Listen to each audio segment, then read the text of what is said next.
आं जोबोद गोजोननाय फोरमायदों जोंहा दुलाराय ब्रह्म धोरोम आफादनि गागि आरो लाइमोन बिसेसकरि नैबे आफादखौ लाइमोना सालायदों आरो जों खोनानो मोन्दों मोनफ्रोमबो जिल्लायाव बे लाइमोन आफादफोरा टप 10 माने सिलेक्टेड माने गोजौआव मोननाय गथ'फोरखौ बिथांमोना बरायनो थाखाय लाहार फाहार खालामदों जोङो जोबोद गोजोननाय मोन्दों आङो इउनाइटेड बड' पिपल फेडारेशननि जानानै बिथांमोनखौ आंनि गोसो गोरबोनिफ्राय साबायखर बावदों आरो आङो बेवहाय आलासि महरै नुजाथि फैनो मोननानै गोजोननाय मोन्दों आङो गुवाहाटीयाव थानाय हिसाबै बिथांमोना आंखौबो रिकुवेस्ट खालामहैदोंमोन माबा मोनसे सहाय सुजुग खालामनो थाखाय आं बेवहाय एसे सहाय सुजुग खालामहरदों आरो लोगोसे बे हाबाफारिनि थ्रुयै साफ्रोमबो फरायसाफोरा जायफोरा दा मेट्रिक पास आउट जादों बिथांमोना जाहाथे मोजां गोजौ माने थाखोआव फरायलांनो हायो गोजोनै फरायलांनो हायो जोङो आनान गसाइनि सेराव आर'ज गाबदों आरो आसा खालामो बिथांमोना बे हाबाफारिखौ मावफुंबाय थायो आरो बेजों लोगोसे साफ्रोमबो बर' हारिनि माने दैदेनगिरि साफ्रोमबो बर' हारिनि अर्गेनाइजेसननि दैदेनगिरि बिथांमोनखौबो आं खावलायो जाहाथे नोंथांमोनाबो बेफोरबायदि हाबाफारि लानांगौ जोंनि बर' हारिनि जा माने देरफुहांनाय माने बिगोमा बे बिगोमाफोरखौ फासायलांनो थाखाय लाखिलांनो थाखाय नोंथांमोनाबो हाबाफारि लानांगौ आरो जोङो बिराद दुखु मोनो जे बर' हारिनि गथ'फ्रा गुवाहाटी बायदियाव फरायनो फैनानै खामानि मावनो फैनानै गोबां जाल्लायाव गोग्लैनाय नुनो मोनो आरो बे नोंथांमोननि सेरजों आं मोनसे खावलायनो सानखाबाय दाखालि बेलतलायाव जानानै थांनाय मोनसे थासारि सासे बर' आइजोआ सासे बिहारि मानसिजों बुथारजाबाय बेयो जोबोद दुखुनांथाव बाथ्रा जोङो गुवाहाटीयाव थानायाव जों गोबां बिदि खेब जों मोनो प्रब्लेम मोनो नुबाय थायो किन्तु आङो गोसो गोरबोजों मोनसे जोंनि बर' बिमाफोरखौ आं खावलायहरनो सानदों जाय बर' बिमाफोरा बिफाफ्रा गावनि गथ' गथायखौ गुवाहाटी बायदि सोहोराव फरायनो थिनहरो बा खामानियाव थिनहरो अब्ला गुवाहाटीयाव थानाय माखासे एक्जिस्टिं अर्गेनाइजेसन बर' अर्गेनाइजेसनफोरखौ जाहाथे मोनथिहोयो जे आंनि गथ'आ गुवाहाटीयाव दङयो नोंथांमोना एसे खबर ला नाय बेफोरबायदि जुदि बुङोब्ला जों एडभान्सलि जों बिथांमोनखौ लोगो हमनानै जों सहाय सुजुग खालामनो हागोन आरो दानि बे गुवाहाटी बायदि जिल्लायाव गोबां गाज्रि मानसिफोर दङ बिहारिफोराथ' बिसेसकरि जोंनि माने बिसोरो माने बर' बा ट्राइबेल आइजोफोरखौ बिराद गोरलैयै फसायनानै बेयाव लिभिंआव थानो नाजायो ओजोंहाय बिसोरो हाबा खालामनानै फैखायो किन्तु बेयाव थानानै लिभिंआव थानानै इन्जयमेन्ट खालामनानै एसे ओंखाम एसे दै एसे थाखा फैसा होनानै फासायनानै बिराद गाज्रियाव खोख्लैनानै बेफोरबायदि खालामो बेखायनो आङो बयबो बर' रायजोनि आइ आफा बिदा बिनानावफोरनिसिम मोनसे खावलायनाय जाहाथे नोंथांमोना बेफोरबायदि फाव फान्दायनायाव खोख्लैया मोजाङै था माबाफोर जुदि नांगौ जायोब्ला गोनांथि जायोब्ला जोंबादि अर्गेनाइजेसनखौ खबर ला गुवाहाटीयाव गोबां अर्गेनाइजेसन दङ इउनाइटेड बड' पिपल फेडारेसन दङ आबसु दङ आबोब दङ जोंहा बड' साहित्य सभा दङ ट्राइबेल संघ दङ गोबां दङ बेखायनो बेफोरबायदि फाव फान्दायग्रा गुबुन जातिफोरजों दा थाबाय आं बेखौनो खावलायदों बे बिथिङाव नोंथांमोननि जा आफाद गौथुमफोरनि फारसेनिफ्राय माबायदि फोनांजाब एबा राहा लामा लानो थाखाय नोंथांमोना माबाफोर राहा लामा लानायनि बा फोनांजाब खालामनो थाखाय नोंथांमोना मा खावलायो जोङो बेखौनो खावलायगोन जे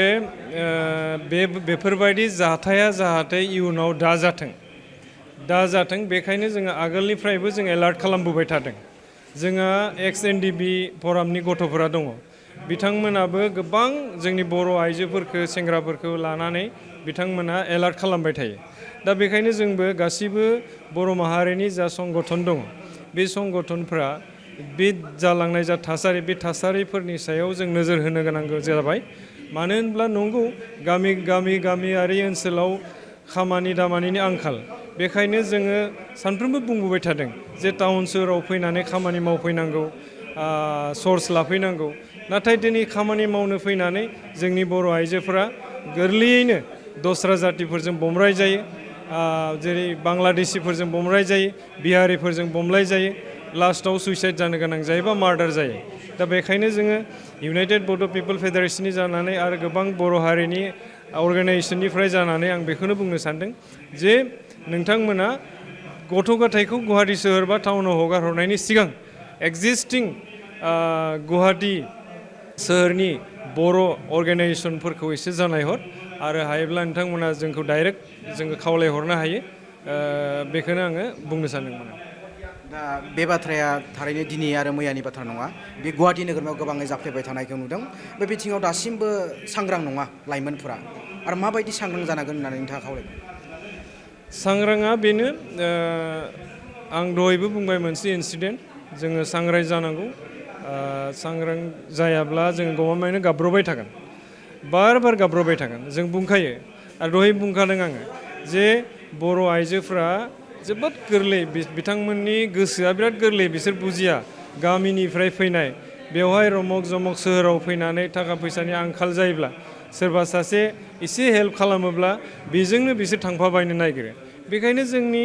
बिमा बिफाफोराबो गथ' गथायखौ टाउन सोहोराव हगार हरनायनि सिगां जुदि थाखा फैसा हायोब्लासो हरनांगौ, नङाब्ला अभाब जायोब्ला गुबुन लामाजों थांनायखौ जों नुनो मोनो। बेखायनो बे बिहोमायाव जों अर्गेनाइजेसनफोरा जों राहा लामा लानांगोन, आरो मोनफ्रोमबो अर्गेनाइजेसनफ्रा जयै बे खोथाखौ सावरायनांगोन, आरो बिमा बिफाफोराबो एलार्ट जानानै जोंखौ खबर लानांगौ। जों बेखौ फैबाय थानाय समाव नोंथांमोना माबायदि गोख्रों बिफाव लागोन होननानै नोंथांमोना थांखि लादों नामा? जोङो थांखि लादों। जों थांखिया बेनो जे जाहाथे इयुनाव बेफोरबायदि बर' गथ'फोरा गुवाहाटि सोहोराव फैनानै प्रब्लेमाव गोग्लैया, बेखायनो जोङो मोनफ्रोमबो थासारिखौ जोङो नायगिदिंगोन, आरो मोनफ्रोमबो एरियायाव जोङो पुलिस प्रखाखनानो जा माबायानो जा, जोङो बिथांमोननाव जों खबर लादों आरो जोङो एलार्ट खालामखाबाय। दाखालि आङो माने बे हाथिगाव थानायाव जेराव बे जा इन्सिडेन्टआ जादों, बे इन्सिडेन्टआव थांनानै बै बर' गथ' आइजोनि सायाव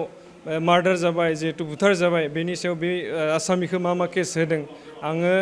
ट्राइबेलनि मोनसे एक्ट, एट्रसिटि एक्ट, बे एक्टखौबो दाजाबनांगौ होननानै आङो अ.सि बिथांमोनखौ खावलायहरदों, आरो बिथांमोना निस्सय खालामगोन होननानै खोथा होदों। बेखायनो आङो एलार्ट खालामदों, जोंनि ट्राइबेल बा बर' गथ'फोरा गिनांगौ गैया। जोंहा मोनसे स्पेसियेल एक्ट दङ, जोंनि मोनसे रक्सा कबच दङ, बेनो जाबाय एट्रसिटि एक्ट 1989। बे एक्टआव सोरबाफोर ट्राइबेल नङै मानसिफ्रा जोंखौ जुदि मेगन खेराय नायदोंब्ला, जोंखौ जुदि रायदोंब्ला, जोंखौ जुदि बुदोंब्ला, जोंखौ जुदि जिनाहारि खालामदोंब्ला, जों बे एक्टआव खोख्लैयोब्ला बेयो मोनसे ट्राइबेलनि स्पेसियेल एक्ट। बे एक्टनि आन्डाराव बे आसामिखौ ट्रायल, माने फास्ट ट्रेकआव ट्रायल खालामनानै बेखौ जोबथेसालियाव हरनो हायो। बिब्दि आरो दा बेफोरबायदि जों राहा लामा जों होगोन। बेखायनो बयबो बिमा बिफाफोरखौ खावलायखाबाय, जाहाथे गथ' गथायखौ हगारनायनि सिगां एक्जिस्टिं बर' अर्गेनाइजेसनफोरजों सावरायनानै जोंखौ मोन्थिहोनाया दरकार।